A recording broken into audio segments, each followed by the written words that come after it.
예, 이번에 미국에서 IRA 법안을 갖다가 냈는데 이거에 있어서 이제 어떻게 보면 좀 블록화의 또 다른 국면이지 않겠는가, 원자재 측면에서 이렇게 좀 접근해 하고자 이렇게 좀 바라왔는데요.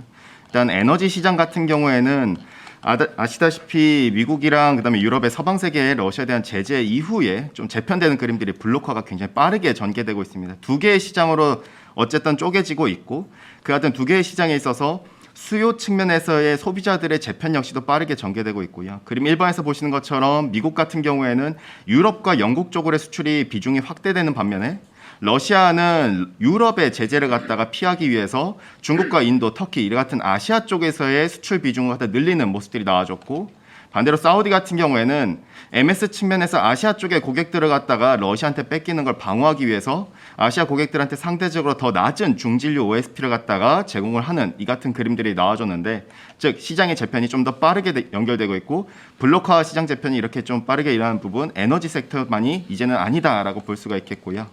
앞으로 봤었을 때 메탈 섹터 역시도 마찬가지라고 보고 있습니다. 이번에 미국 쪽에서 IRA 법안이 나오면서 이 부분에 대해서 좀 논란이 많을 텐데, 상대적으로 FTA 체결 국가인 한국 같은 경우에는 바이든 행정부의 프렌드 쇼어링에 따라서 수혜를 갖다 받을 수 있다라는 논리가 훨씬 더 많이 저변에 깔려 있고, 이것 때문에 외국인 수급 측면에서 긍정적인 그림들이 나와주고는 있는데, 일단 이번 IRA 법안 같은 경우 메탈 시장 전반으로 봤었을 때는 에너지와 마찬가지로 블록화의 시작이지 않겠는가라고 볼 수가 있겠고요. 그림 4번에서 보신 것처럼, 즉 EV 단에서 세액 공제 부분과 관련해 가지고 결국 중국을 완전히 배제하고 FTA 체결국인 그림에서 보신 것처럼 음영 구간대를 보시면은 전반적으로가 미국과 FTA 체결한 국가들, 그럼 보면은 한국이라던가 미국이라던가 이제 호주, 캐나다 뭐 이런 국가들일 텐데, 근데 이제 공정 단계에서 놓고 보면은 광산 비중이 그렇다 치더라도 공정 부분은 중국이 시장을 갖다 주도를 하고 있습니다. 즉 이번 법안은 중국을 갖다 타겟으로 하고 있다라고 볼 수 있겠고요.